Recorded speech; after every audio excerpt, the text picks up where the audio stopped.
Paranormal Karen, she's so spooky. Paranormal Karen, funny too. Paranormal Karen, she's so spooky. Oh, and did I mention she's funny too? Yeah, cha-cha-cha. Hey, everybody. Welcome to Paranormal Karen. I am talking to Lindsay Pandya. Yeah? Pretty close. Pandya. Pandya. You Okay. get it right. Well, I'm going to tell you guys, I always get names wrong, but right before we turned this on, she got her own name wrong. But it was very fun. It was a very grandiose name. I really enjoyed it before we changed it. So, and folks, my podcast is up on Patreon for $5. You can hear my, it's attached to Paranormal Karen, but it's called What's Going On in Utica podcast. That's going on for $5 on my Patreon. And so I had Lindsay on, give your website real quick before I even continue. intuitivepsych.com, right? .com. Okay. Yeah, and psych is spelled P-S-Y-C-H, kind of like psychologist, but shortened so that it's not so long, because I had that all like long, and I was like, no, this is too much. So intuitivepsych.com. There you go. Okay. And I actually remembered it, I think, because I looked at it the other day. So if you remember Lindsay, she used to work in a prison and she was a therapist, and now she does great healing and shamanic healing. I can say that, right? Yes. Yes. Can. And I had a session with her, which is why she's back on, because I wanted to talk more about what you do. And I think people need to know. And this is really interesting because I was reading for someone the other day and they were doing medical mediumship, but they had a different name. And I thought, I think you should examine medical mediumship name because it seems to make more sense. So in a weird way, I want to say what intuitive psychic or intuitive psychologist. Yes. Get into that and then talk about what we did in our session, which was so amazing. So let's start with that part. Like, how would you describe your services? Give a real quick thing of the services and then we'll go to the one I did.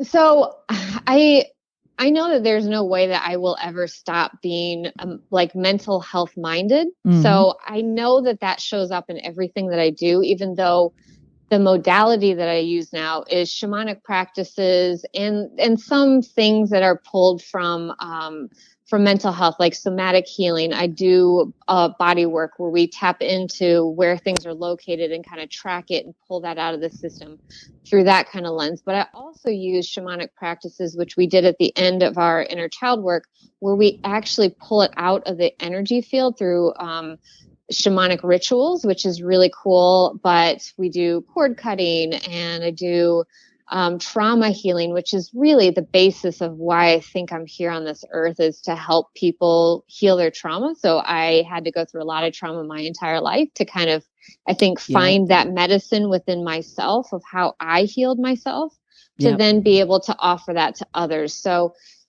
how I describe my services is still kind of formulating into what specifically I would label it, but maybe labels suck, and maybe that's why I don't have it, is because hopefully we're moving into that form of like, this is a general concept of what I do, and if it resonates and if what I have to say resonates, then come try it out, and if it doesn't resonate, that is all good too.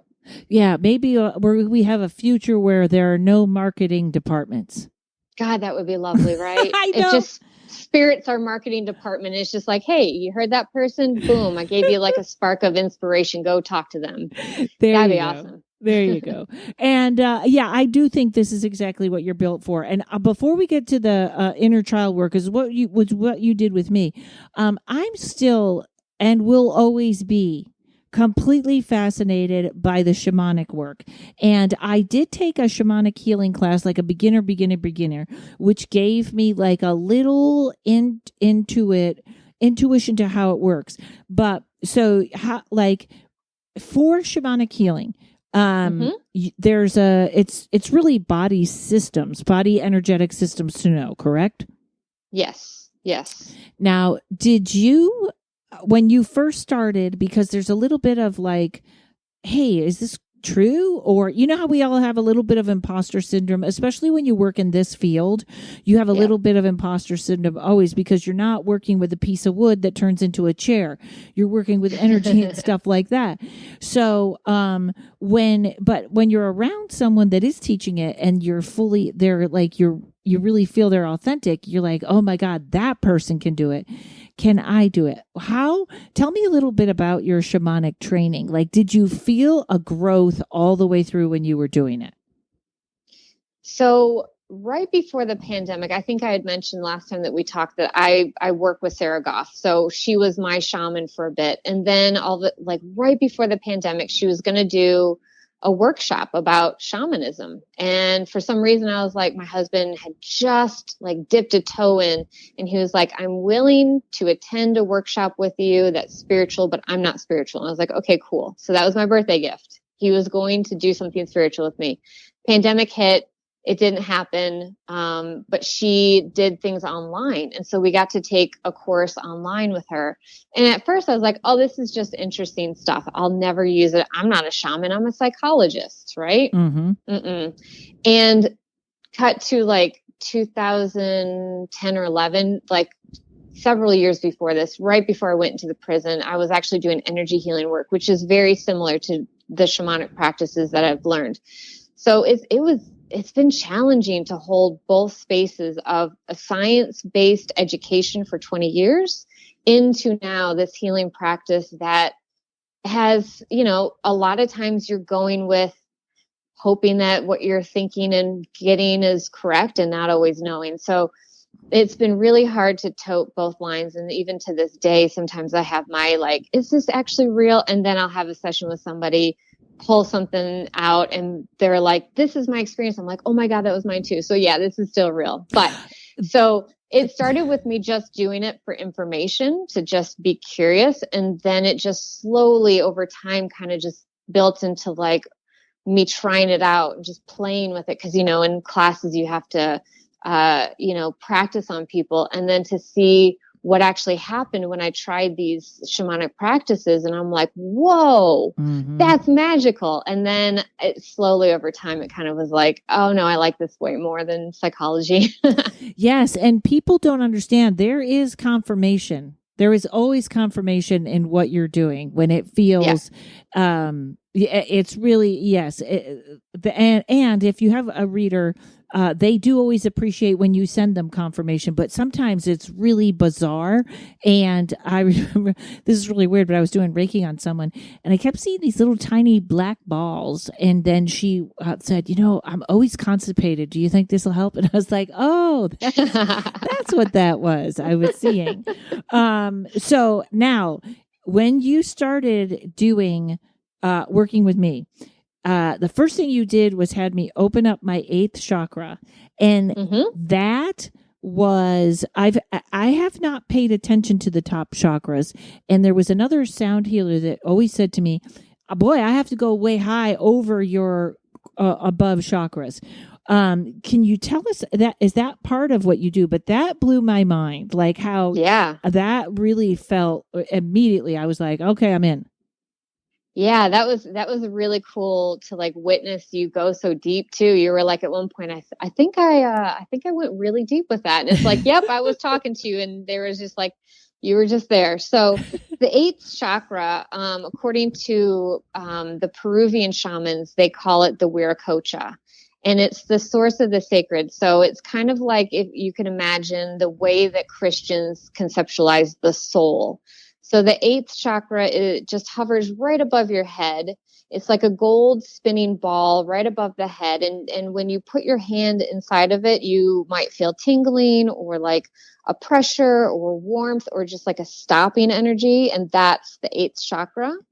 And this is where you might see like in paintings of like Jesus and Buddha and other spiritual leaders, they have that golden kind of glowing ball. Halo right effect, around or more of a ball? Yes. No, it's more of a halo. That's kind of how it's depicted in pictures, is more like a halo. So this is really where we can transcend time. So this is why I like doing that practice before doing inner child work, because the cool thing is we open this up over ourselves, and it's not our energy necessarily. It's the energy, source energy that we're tapping into. And so we can walk into timelessness, which means that when we do our work, we're actually legitimately going back in time to that moment when you were a child, to heal that part of you, to then move it forward to present day and move it forward, into your future. But also the shamans believe that all the healing work that we do will affect 7 generations before and 7 generations ahead. So it's really important. Wow. So and if if it's timeless, you want to have this open when you're getting Botox. I can't miss a joke. I can't skip on a joke. Okay, go ahead. Oh, you're funny. So this also is where we hold our trauma and where we hold potential for disease. So when we have something that happens in our life, or we have a thought pattern that keeps going around and around, it's in our body, it's in our luminous energy field. And when we click on it and open it, kind of like an icon on the desktop, it's just sitting there, right? And it's not necessarily doing anything, but when we click on it and open it, that can trigger that experience to go into the body and then start to create disease. So it's important that when we heal, we're healing within this space so that we can heal the physical body as well when we're doing this work. So that's why I really like it. And so the inner child work that I do is kind of like a hodgepodge of everything. It's shamanic practices along with some more like the psychology and meditation part of inner child work. So it's kind of a little bit different, but I just feel like it's really important to have the 8th chakra open and then close, because, and thank God you reminded me, because I was like, Karen, remind me if I forget. But if we walk around with that, then we're kind of can have some very strange experiences, really weird dreams. Some of the retreats and work that I've done with Sarah, there were moments where as a group, we forgot to close it. We all went to bed. We all couldn't sleep, had wild dreams, and we're like, "Ah, shit, we forgot to close our 8th chakra." So yeah, now that's kind of a description of what that is. And I do promise you, folks, we're going to get to the inner child stuff, which was amazing. And also, but would you mind covering the chakras a little bit, the upper ones, not the lower ones? So the 8th chakra, I don't know a lot about the chakras outside except for the 8th and the 9th. So that was the 8th chakra. The 9th chakra is above that. And so kind of what they have to say about that is like the 8th chakra is where we reside within God, and the 9th chakra is where God resides within us.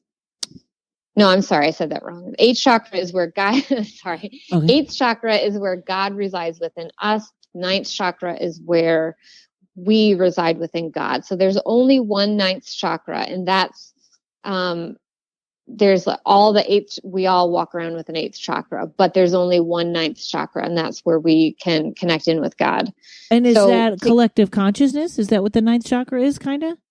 Yeah, I actually think that would be a really good way to describe that. And where we can feel God's presence, we can feel that unconditional love, we can connect in.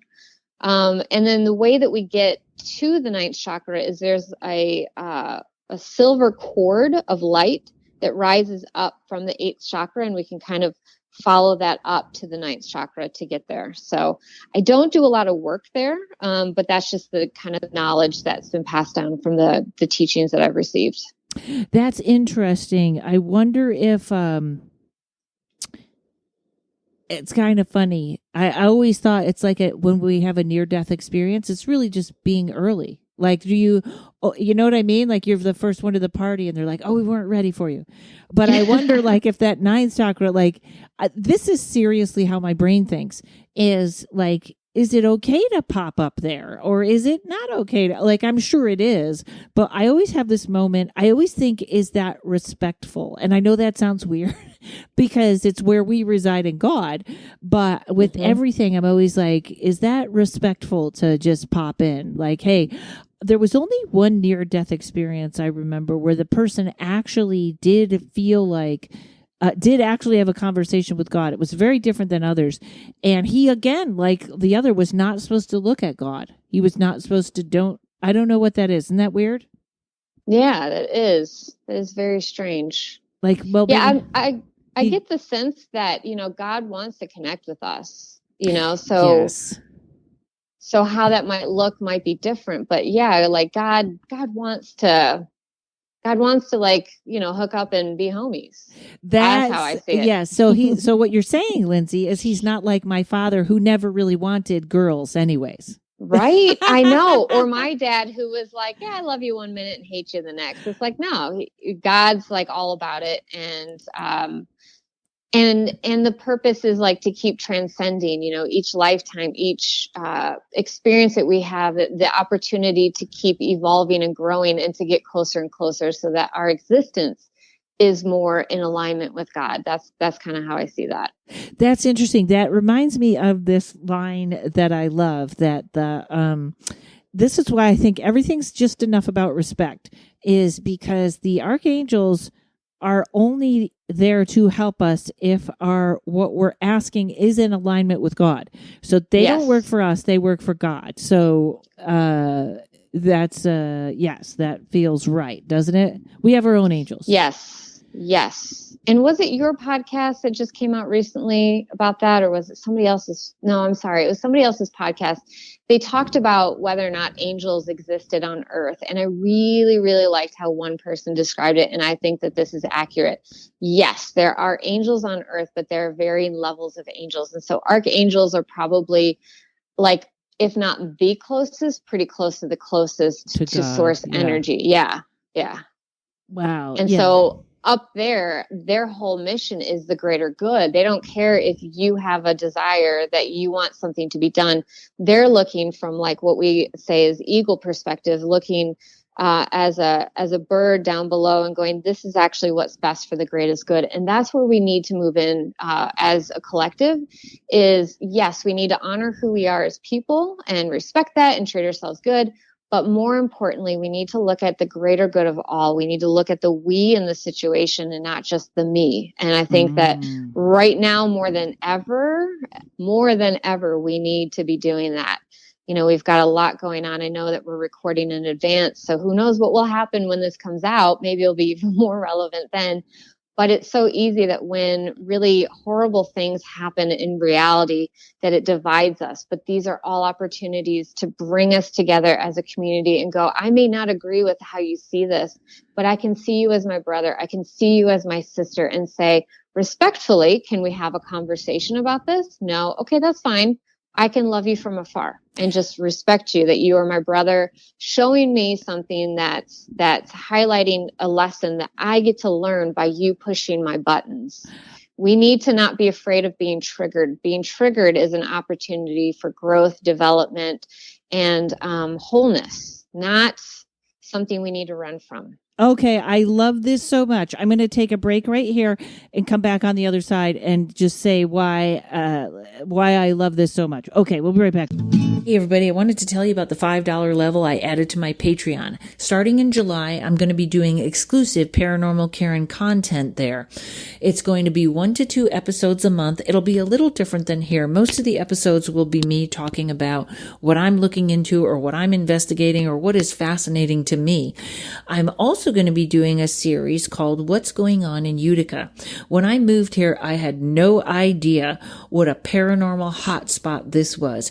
People started telling me about the hauntings in their homes, and I was shocked. I have never heard stories like this, and I've been doing this about 30 years. Historically, this area is fascinating, with everything from the Underground Railroad to horrible Civil War battles to even the mob moving in at one point. And I'm also going to be covering a lot of true crime out here. I have never done that, but the stories out here, the unsolved murders, are so crazy. This place makes Los Angeles look like a kid's playground.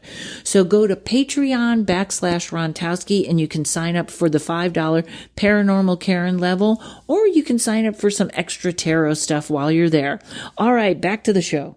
So right before taping this one, I taped one with Serafina Blackman. And it was so funny because she did the podcast, the predictions podcast, but somehow her little thing didn't get on the podcast. So oh no, I love her. She's wonderful. I know. And then I was like, oh shoot, I can't put it. And I was like, well, do you want to do a whole episode? And she was like, okay. And so I just taped with her, and she and I were like saying what you're saying, like I have to go conspiracy mode. I think the powers above want us fighting all the time. I think hell yeah, they do. Yeah, yes, they do. You can't overthrow them. That was I think Hitler had a statement like that. I can never find it, but it was like, as long as they're fighting down there, they're never coming for us. And Yep. And that is exactly, like, we're not recognizing that the other side doesn't want to ruin our life. Sometimes they just disagree. Yes, they see it from a different perspective. And thank God they do. It would be boring if we all were like, all had the same thought patterns, all looked at things the same. I mean, then we wouldn't grow. So they are here for a reason. They are mirrors, and they are, it's like when we think about soul contracts, right? A lot of times, a lot of spiritual people all agree that the people that push our buttons the most are probably in our soul group, because they said, yeah, I'll come down. I'll be the dick. I'll be the asshole for you so that you can learn a lesson. And when you really look back on your life and you look at all the moments you've grown, it's because somebody did something that hurt you or upset you. So I've been doing this since, the Roe v. Wade thing came out, a week ago today from our taping. And so every moment that I've been getting angry at the other side, I take that moment to go, no, this is my brother. This is my sister. And they're here to teach me what, right? And so then I have to sit there for a moment and realize what they're trying to teach me, and then show gratitude that they are here doing that, and go, yeah, they're probably thinking the same thing I am. It's just the other side. Like my youngest stepson, both of my boys are in the Army, and they have both been deployed several times. And so one of them came back and said, wow, this is the first time I realized that we're all just the same. It's just they were born in that country fighting, and I'm born in this country fighting. And I was like, exactly. That is exactly it. We're all the same. You have people here in America that are praying for your safety. They have people in Afghanistan or Iraq or wherever praying for their safety. We're all just doing the same fucking thing. We're on two different sides, but we're all brothers and sisters. I'll never forget and they're still doing it. And I don't know if it's Iran or Afghanistan or whatever. Obviously, the Taliban have an agenda. It's not them. But when we were going to invade Iraq with Saddam Hussein, and they were like, they're bad people. And I was like, those are people who want to have kids and have a good life and feed their family. That's all they are. They're the same as it's the governments that are deciding on this. It makes me crazy. And everyone's been brainwashed, both in America and in the Middle East, that the other person is the enemy, and that's brainwashing. That's it. Yeah. And so how can we get mad at them for being brainwashed when we are as well? The people that go into the military are heavily brainwashed. And I get it. You kind of have to see them as the enemy to be able to kill somebody, but that's just like not human nature. We're not designed to want to go kill somebody. We've been designed to do it out of necessity for our own life. But beyond that, you have to be brainwashed to be willing to go do some of that stuff. So my heart goes out to everybody on both sides. Yeah. And, that's again where if you go all the way back to where that starts, it starts with a couple of old white men, or I shouldn't say white men, but we don't like that guy. We like, this is terrible and people might get mad, but I really think we did the same thing in Syria that's going on in Ukraine, or, we did the same thing in Iraq, but they're really hyping that one. And I do, they look like us. They look like us, and there's a lot more sympathy for them than some of the stuff we've been doing, which is ridiculous. But I keep telling I'm not going to get political on my podcast, and then it happens every time. But Serafina was also saying that not to freak out at this point because things seem bad, but we're still knocking down the gook. Yeah. I guess I just won't say I'm not going to be political anymore. In my head, I will say try not to be political anymore because it just keeps happening. But yes, that and that's the hardest thing. My friend Tom Simmons has the best joke where he says, I'm supposed to love everyone, but have you met everyone? Right. But I do also feel like our soulmates are sometimes the people we dislike the most. Yes. And maybe replace the fact that you need to like or love the other person and just say, I can respect them. That's it. Yeah. Maybe that's as simple as we can go. And that we could agree with. And then maybe we build up from there in 10, 20, 40 years, we could say, yeah, I actually could love my enemy because you can at a human level, but maybe we just start with, I can respect them. Wasn't that one of the stories of, I don't know if it was World War II or World War One, where for Christmas they had what do they call it when nobody fights? They call a truce just for Christmas Day, and the soldiers on both ceasefire or something. Ceasefire, and the soldiers actually started talking to each other instead of firing at each other. And then when the ceasefire was over, they couldn't fight. Yeah. I know. Powerful shit right there. Huh? Yeah. Because those guys doing the fighting, they're not the problem. They're the, but anyways, okay. So we get into this 8th chakra, and this is where it's timeless. So this is where the healing happens. This is a very strange question, but are there people that actually had good childhoods? Yes. Oh, okay. Yes. They're not a lot. I would say if we had to take a poll of the majority versus not, I would say that majority of people have challenging childhoods for whatever reasons. They could have great parents, but maybe their environment is challenging or peer pressure or social challenges. Right. But yeah, I would definitely think that some people have had good childhoods. Oh, and then this is a totally different thing I made a note on. I really love TikTok right now. Some days it's my thing right now. And somebody was talking about putting a magnet on your third eye for 10 minutes a day. And yes, and I did it a couple of times, and it does. Like, I definitely got a visual, like, fast of going down a kind of a corridor or a hole. So you think that has some ground to it, huh? Oh, that's interesting. That makes me think of the emotion code because they use a lot of magnets in the healing. And now you make me want to, like, when we get off of this, go find a magnet and just strap it to my forehead for a while and just be like, woo, I'm flying. But that's interesting. Huh? Well, it's got a whole, the whole background with it is I saw that guy do that, and I was having a talk with my friend Tommy, my demonologist friend, and about all the weirdness here, and we were talking about Anubis, who is the Egyptian god of crossing over souls, and he was kind of like, yeah, you would like Anubis and Thoth because they're kind of father figures, they're not aggressive.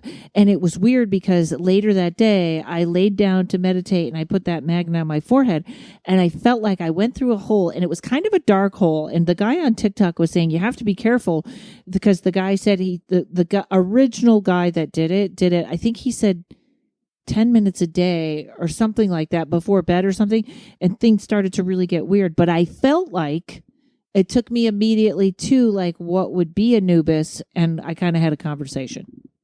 Ooh, that sounds fun. It was I might fun. have to try that and holler at you and be like, wow. Yes, you have to text me after you do it. But it's really interesting because a while back when it's so funny because I was just talking to Serafina and she was like, yes, this happened. But I think I don't think I talked about it on the podcast because no one remembers. I had an event. I sat down to do my readings one day, and it was as though I had taken ayahuasca. I went under. I was and when people know when you do ayahuasca, you kind of go under and you come up, and I immediately canceled all my my readings, and I was like, is this COVID or what is this? And I called Amy Spicer, and Amy said, just go with it. There's a soul retrieval or something. I don't know. Amy knows everything. Ooh. I just go to Amy, and when she says it's okay, it's okay. So I go under, and it kept happening. I would come up out of it. I would go under. I would come out of it. I'd go under. And it happened the next day too. But when it was done, I was like clearer than ever. And I kind of felt like it was a soul retrieval, or it was some sort of upgrade, or it was that where we're moving back to being energetic. I totally forgot why I started that story. That's great though. I mean, that is what I see for the inner child work is soul retrieval. Now, it's not the way that I do it is not the traditional shamanic soul retrieval process. There is a specific way to do that in the shamanic world. But the way that I see it, what we did is going to the underworld, finding that part of your soul and bringing it back in. So I think that that's definitely possible, that on a grander scheme that some higher power is creating that so that we can keep moving forward and can keep ascending as a collective into that. Because if all of our pieces are fragmented, think about that. I mean, we're not really here. We're not a whole being, and then we're not as balanced as we could be to make healing happen and to create a more peaceful society. So I definitely think that that's possible. And I remember now why I started that story with exactly what you said, which was, so other people, if you are having that same thing or dizzy or vertigo episodes, that is what I think it is. And also, I've been having that a lot lately, where it's just, that dizziness, that like whoosh for a second. And I'm like, okay. Yes. Wow. Okay, cool. Like at first you think you're not well, and then you're like, oh, that was fine. Yep. I think some people it's spread out, and then I got it like kaboom, or I had a lot more retrieving to do. But I remember when it happened, because I know how to lean into that ayahuasca, and then I finally did. And I remember someone said, you are okay in the dark. You are okay in the dark. So when I was using this magnet, I was going down a dark tunnel. I was like, okay, they're right. I'm okay in the dark. Like, don't be afraid of this stuff you're talking about, Anubius in the dark and whatever. And then I went online and found a picture of Anubius holding something, and it literally looks like he's at an open mic doing comedy. And so I was like, that's my guy. So I also want to suggest that if people do kind of experience that dark, black nothingness, that call in Jaguar spirit, because Jaguar is a spirit that helps us track in the dark. So if you need to see in the dark, you need to see what's around you, you can just call in that spirit, and that might be a helpful way to just sort of get you through that as well. Now, that's interesting that you brought that up, because that was something that you were talking about during the session with me, and I meant to ask about it then, and I was so kind of like in the space after. So you mean the animal jaguar, right? Yep, okay. Exactly. So in any form. So jaguar, if you call it in during a journey or any sort of practice, she may show up in a different form. If you really Google what jaguar looks like, she has a lot of different ways. She can kind of look more like a tiger or a black panther. She could just look like a house cat. It's fine. Any type of cat, and it's her. She's there. Okay. And so tell us more about Jaguar Spirit. Is that, because I've never heard that. And I remember you saying that. And I remember thinking, I got to ask about that.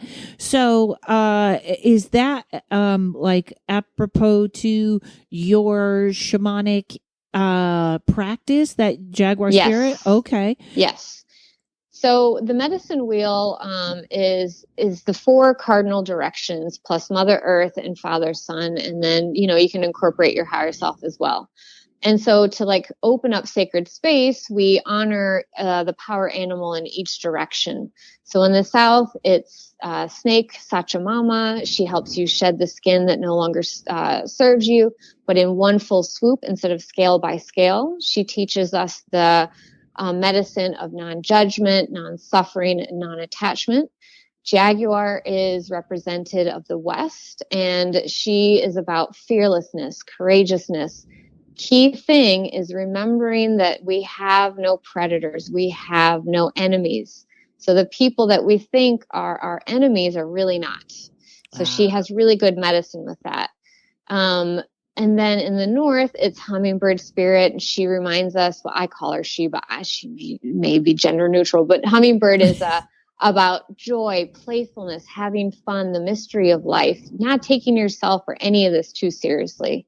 And then in the east, it's eagle or condor spirit, and they help us to have a higher perspective, to see things from a different perspective, to remember the oneness, and to have wisdom. So we go in all those different directions. So jaguar is really in the west, and it's represented in the emotional brain, the limbic brain. The snake or serpent spirit is all about the reptilian brain, that fight, flight, freeze.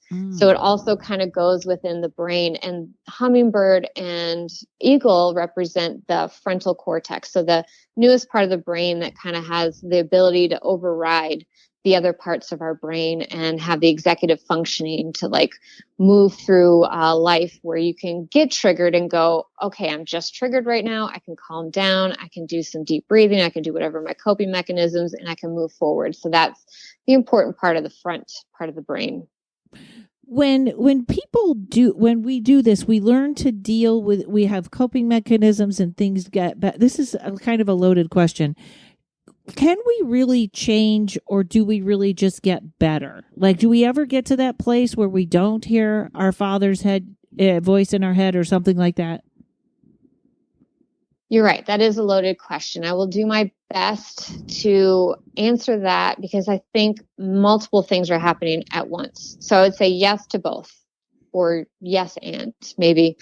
Do I think people can change? 100%. I have seen it. I have seen through my private practice as a psychologist, somebody that would get blackout drunk and assault their partner turn into a very spiritual person that couldn't hurt a fly, and genuinely did a lot of soul work within therapy. He's one of the clients that I saw change really fast through using spirituality in our practice. And he wasn't a spiritual person, but then he kind of getting into the hippie side. And I was like, yeah, you're going to be a hippie one of these days. But anyway, yes, change can happen. Can the voices from our parents go away? I would say it's possible that they may not, but what I would say is what can be possible is that they don't really affect us anymore. It's like, an annoying gnat, and you just kind of like brush it away and you keep moving along. So it's not as loud as your voice. Correct. Okay. Correct. I hope that one day we could say, yes, it will officially go away, and maybe it will, but maybe I just haven't experienced it myself or with others to say confidently, yes, we can definitely do that. Yeah. I mean, I believe in all things, and I actually think, and maybe that was a good or bad example with the parents, but I think right now, even bigger is unplugging from the tribal stuff that we don't even know is in our heads. Of what we've been taught was right or wrong. I love, and it catches my attention. So it's like the ending of a tribal belief, but I think it was maybe even 10 years ago, some of these commercials where you had like a husband and two kids. I don't think you could have had that 10 years ago. And now I see it like, yeah, there's a family, right? Like that is one thing where I will always stand up for Hollywood, is as crazy as they are. They introduce things so that we can see them.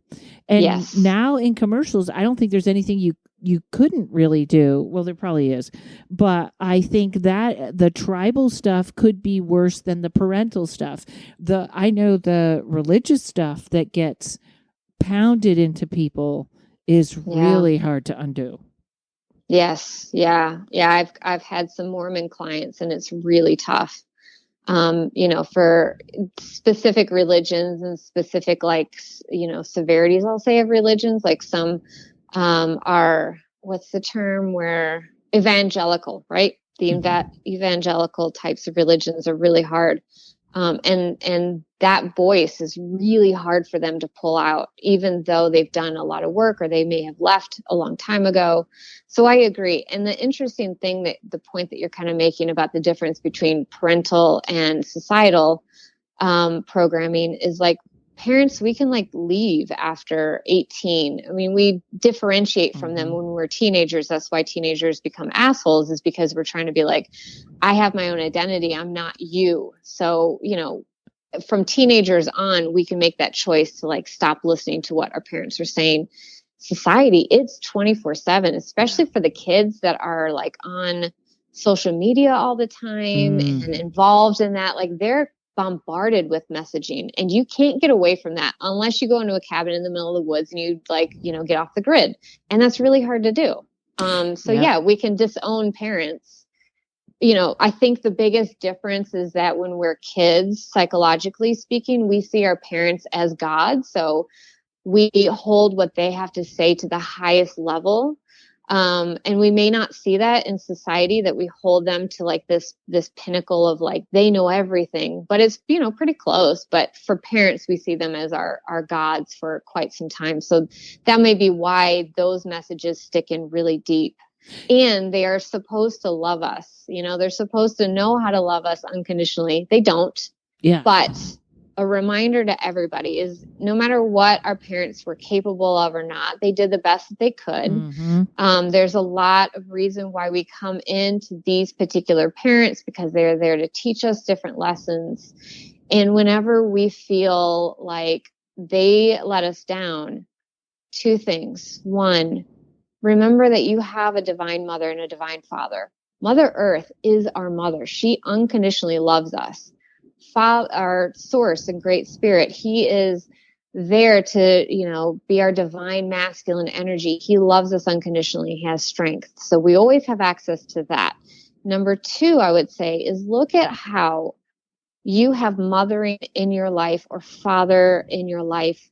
It may be a friend. It may be a business partner. It may be your partner that parents you in an essence. So when we don't have it in the people we think we're supposed to have it in, look from without and see, maybe I am my own best mother and father, because I know how to talk myself, that little kid in me, and go, it's okay. I get why you're upset. Let me hold you. Let me go take a warm bath. Let me do something gentle with you right now. And for like that fatherly instinct, it may be like a friend that goes, hey, it's okay. I get it.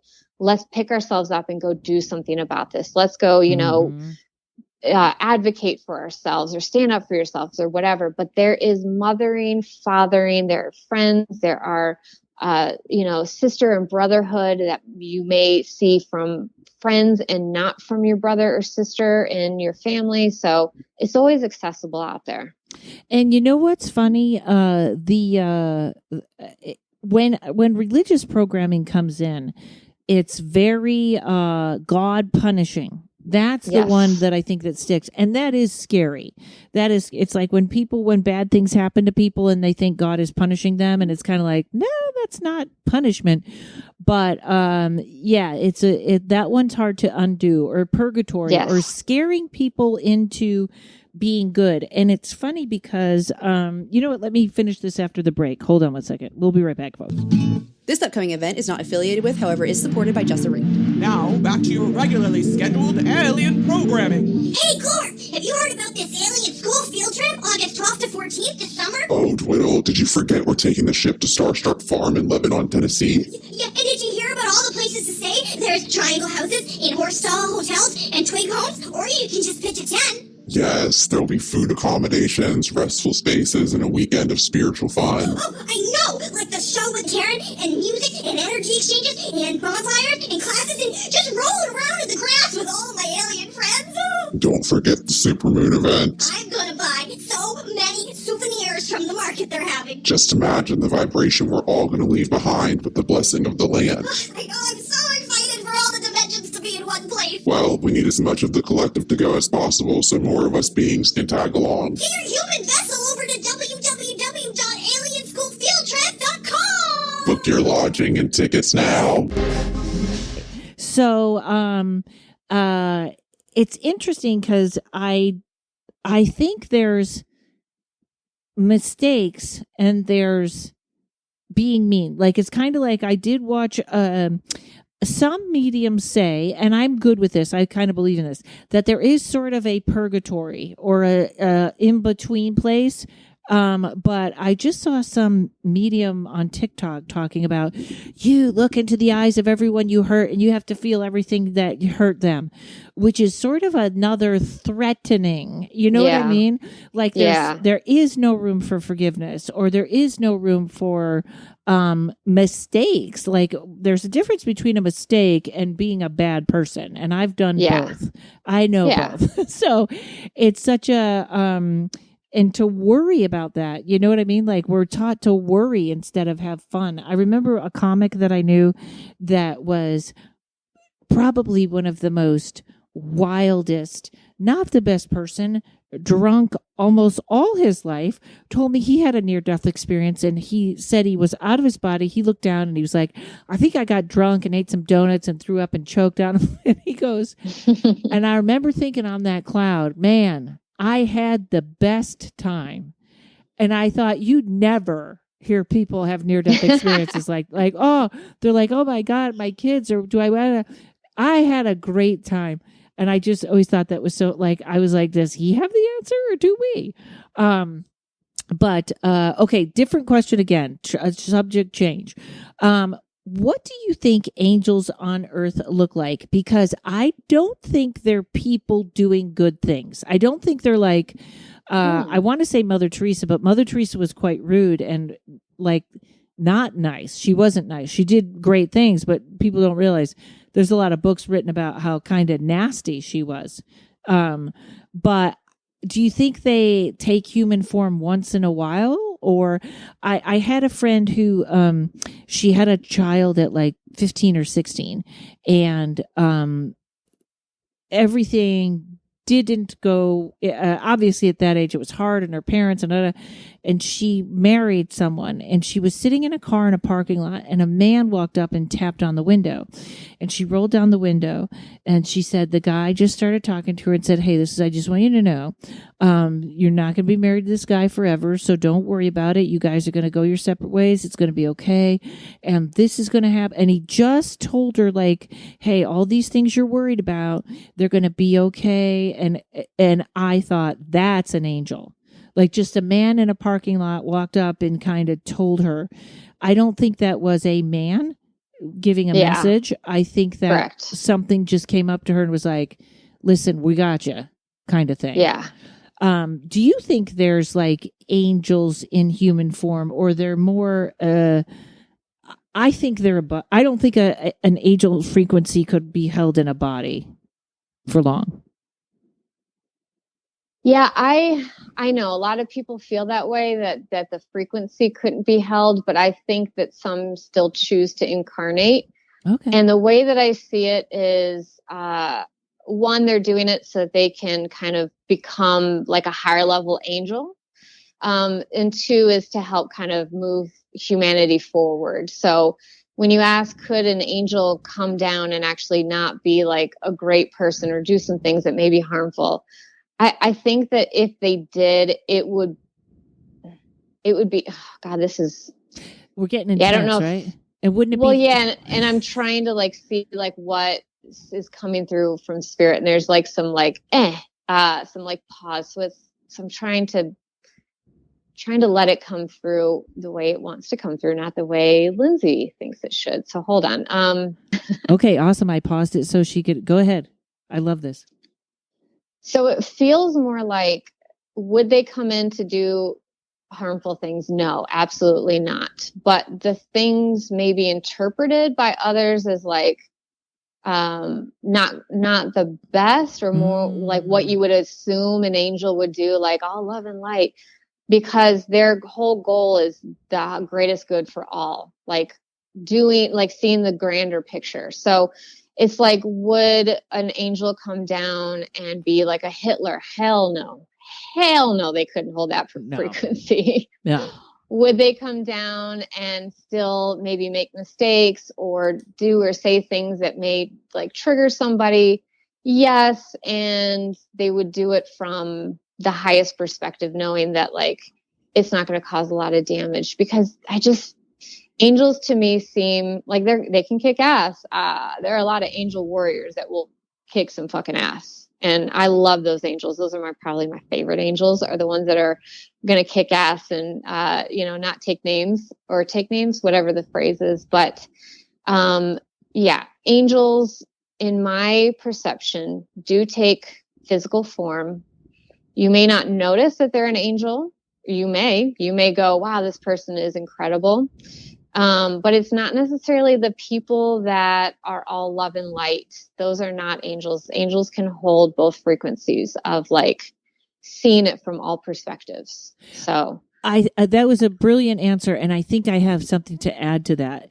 It's like when someone wants instant healing, but they don't ask why they're sick.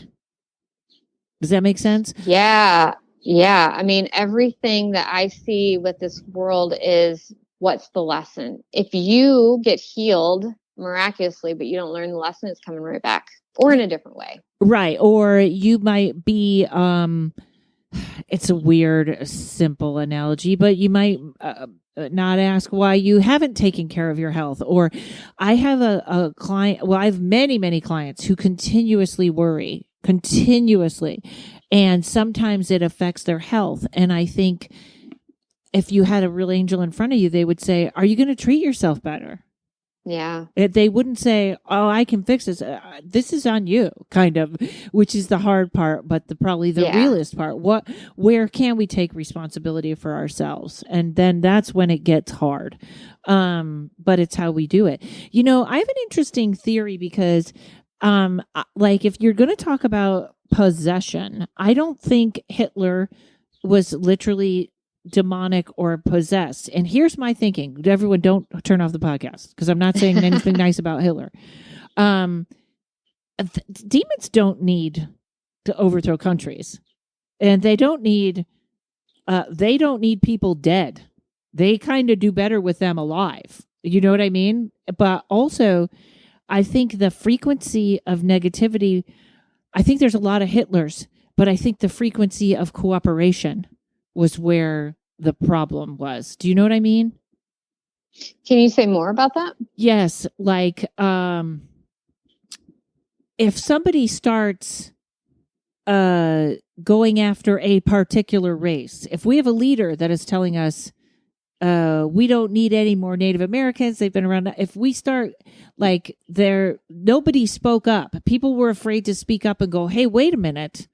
You shouldn't be saying that, or it isn't these people's problems.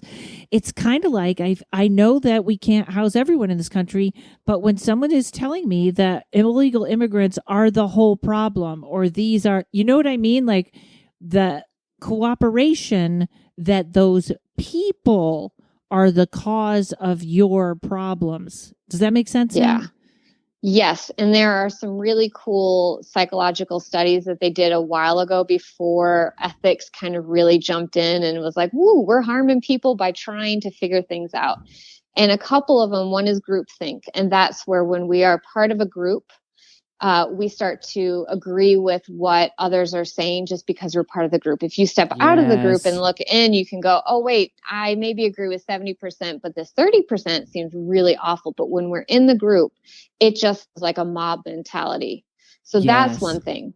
The other thing is they did a study with, two things. One was the prison study where the college students that were told you're going to be a prison guard and the college students were told you're going to be an inmate. They actually ended up like living out those characters. Like in reality, they believed it. But the other one is where they had an experiment where a person in the experiment pretended to be shocked. And you had the leader of the research team telling this random one was person, horrible. Yes. Yeah, you need to amp it up. You need to amp it up. You need to amp it up. And they wanted to see at what point would the person stop because the authority was telling them. It was pretty far. I'm going to back that up just a little bit for people that don't know that study, which was you were, say, hired and you were sitting in one booth and you could see through a mirror, but that person couldn't see you, and someone was sitting at a table and they had little electrodes on them. And they said, the supervisor would say to you, the person hired, when this person gets an answer wrong or does something, you're just going to give them a little zap, right? And it won't be bad. And so the person would get an answer wrong and you'd zap them and you could see the other person was in pain.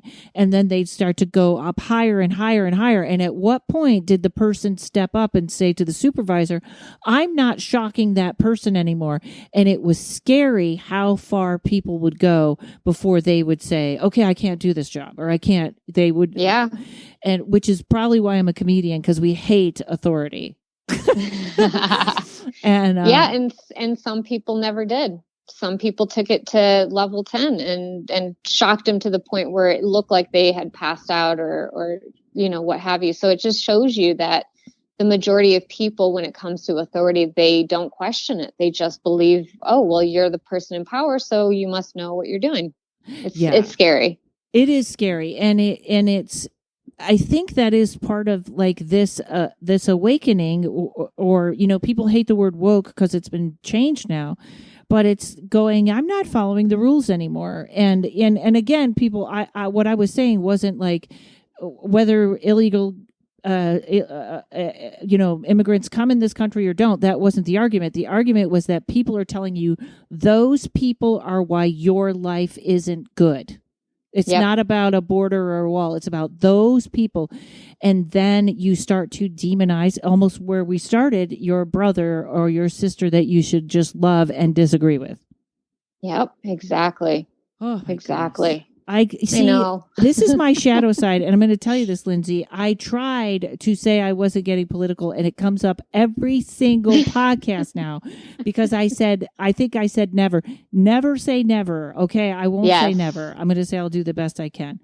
Okay. So this is actually really fascinating to me.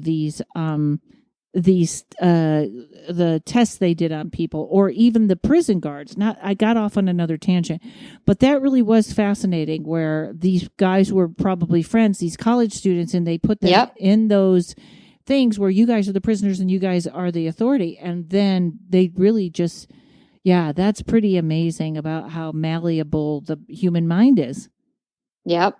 I know. That's why I love psychology. And that's why to this day, I still respect it, even though I don't practice exactly like therapy. I still respect the hell out of how much sacrifice and how much work everyone has done to lead us up to this day to understand humans to the best that we can. And who knows what in the next 100 years we may still understand, because there's so much we still don't even know about the human mind. But it is fascinating, and that's why I've really dived into it and went all the way to get my doctorate. So yes, and that knowledge is not lost. And I think you are the future of the integration of the soul and the mind, or the two, however anyone wants to say it. That's where the real healing is. I hope so. I hope that I'm part of that initiation team, inspire other people that are interested in mental health to either go the same route, because I think I needed to learn the science so then I could take the spiritual and be able to explain both sides, because it's saying pretty much the same thing. It's just like a different way of looking at it, or a deeper way, I think, spiritually speaking.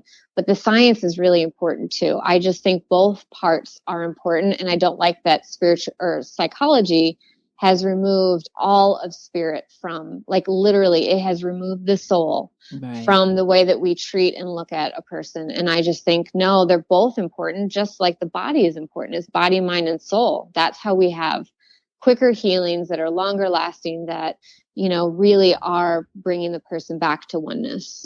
And I think that is what's coming. And that's where, I always laugh at the John Olivers or the Ricky Gervaises that really hate psychics. They really hate them. I met someone that wrote for John Oliver, and I said, why does he hate them? And he said, I don't know. He didn't say, oh, I don't think he does. He said, I don't know.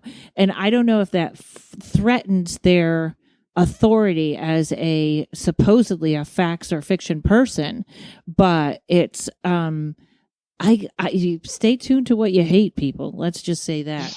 So let's talk a little bit, since I was going to do the whole podcast on the inner child stuff.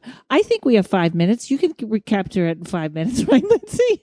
Sure. Let's do it. Just tell us, like you and I could talk forever on these like way out there topics and stuff like that.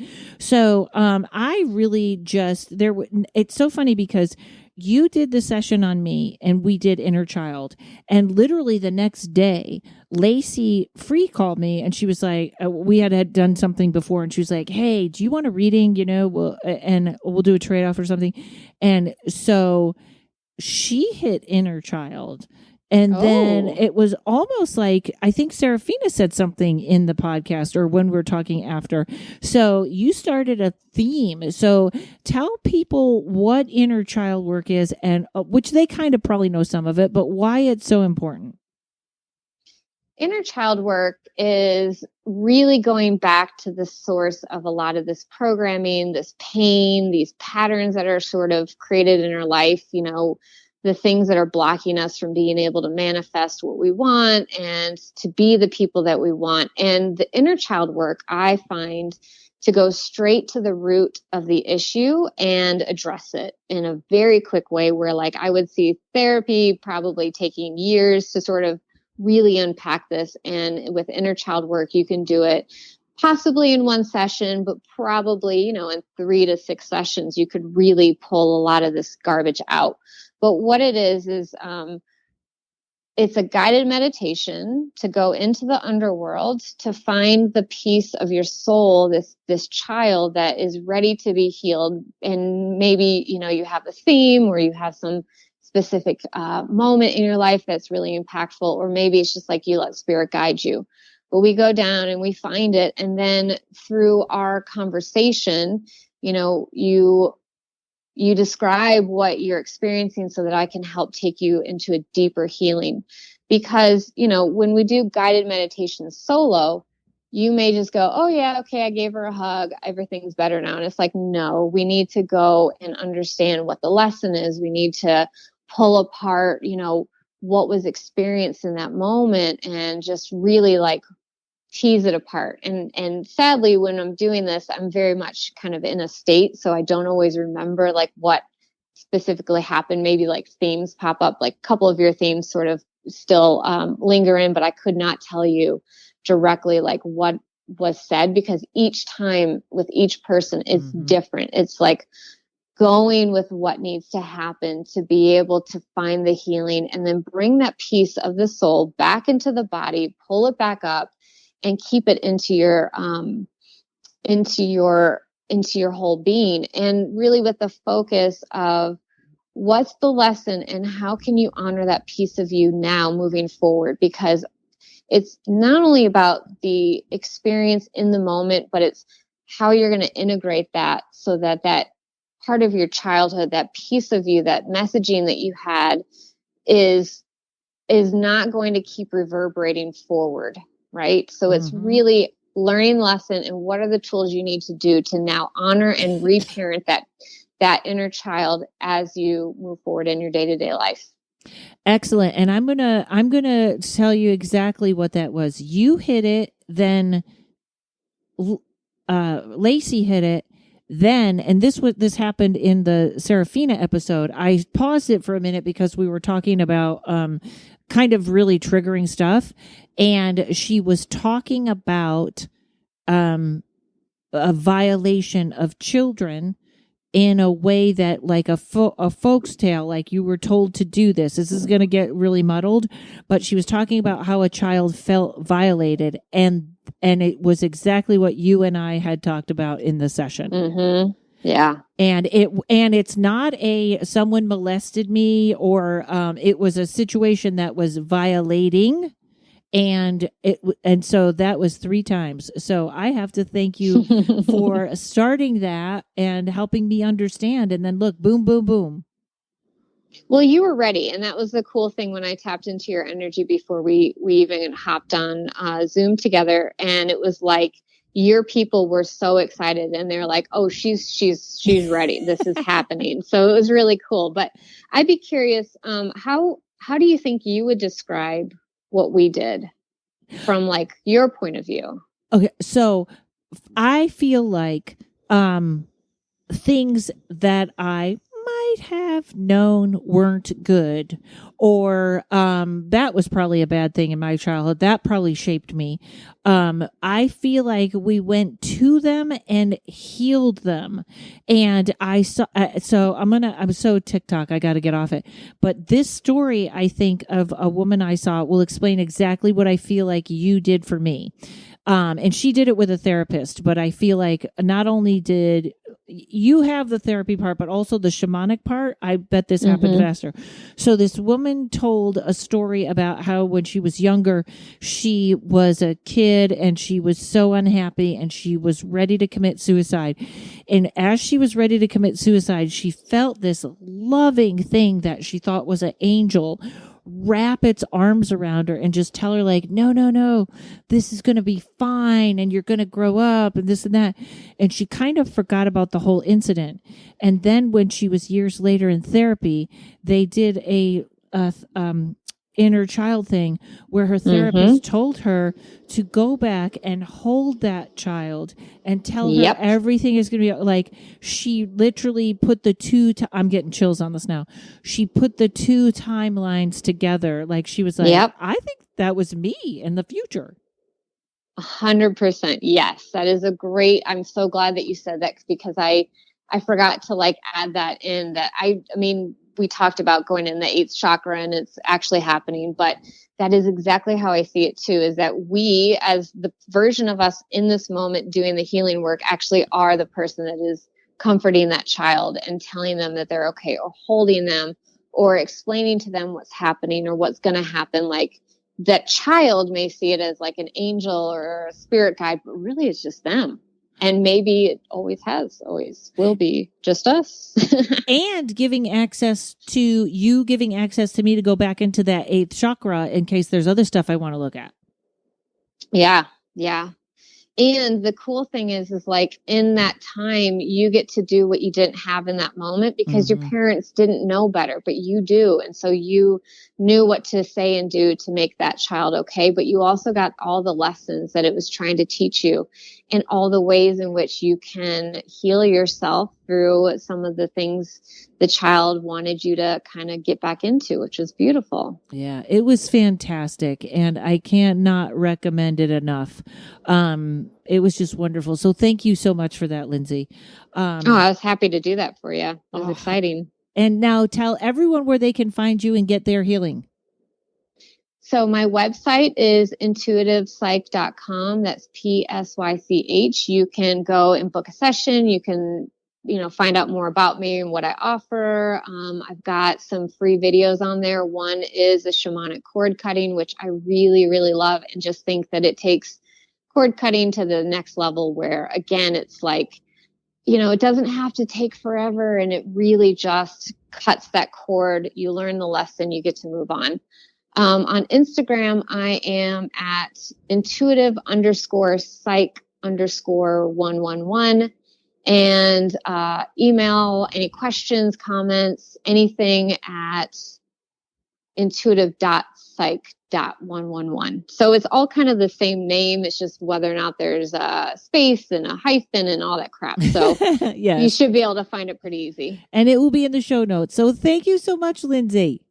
Thank you, Karen. I really appreciate everything that you do and that you allow so many of us to just sort of be here and have these conversations, and, that you share your platform with others. It's really inspirational to me. And you're definitely one that I remind myself, like, how can I be more like Karen and invite more people in so that they too can grow and expand? So thank you so much. I really appreciate it. Well, that is so kind. So maybe you'll have a podcast someday, huh? Well, I technically do have a podcast right now, and I'm like in between whether or not I want to keep it going. So I don't talk about it very often, but it's The Intuitive Psychologist on all podcast platforms. So I love it. I love talking and sharing. It's bridging the gap between mental health and spirituality. And so a lot of it is kind of like the conversations we've had today. And sometimes I get really inspired to like share stuff. And sometimes I'm like, ooh, I need like 3 months off. And I know that that's not great for podcasts, that you should be more consistent and regular. So that's kind of where I'm sort of stuck. But I do sometimes have guests on. So if you ever want to be a guest on my podcast and we could pick your brain about mental health and spirituality, I'd love that. But anytime. That's definitely a passion project that I'm like, I love it. And then sometimes I get really scared. So we'll see. I get it. Well, and it's funny too, because the month I took off really was, I had that same, like, are people going to come back, this and that? But you have to do it however it is, whether it is taking a month off or 3 months off, or like right now I'm kind of on a big wave. I am overworking a little bit, but I know what you're talking about. And sometimes we just have to ask what's good for me. And if that means taking a month off, you take a month off. Yeah. Yeah. Thank you for that. Love you, my friend. All right, everybody. Love you too. Thank you so much. You got it. All right, everybody. We'll see you next week. Check out my Patreon if you want to do tarot or psychic, or you just want to listen to the weird things going on in Utica. Have a great day. And thanks to Mike at Uno Rising Media.